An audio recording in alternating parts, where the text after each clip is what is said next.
स्वबिम्बायै श्रीचक्रबिलान्तस्तेजसे ललितायै द्विभुजायै सिद्धश्रीकामाक्ष्यै देवतायै नमः हृदये।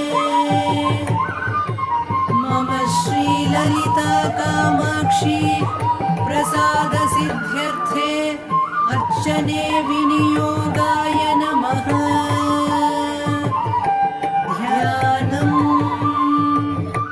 लम्बमानेतरकरललिता स्वर्णविग्रह अम्बुजाब्जं प्रतिदक्षहस्तेनास्ते विलाद्बहिः कामाक्षीति द्विरुक्तैः शब्दैः ध्यात्वा ऐक्यतः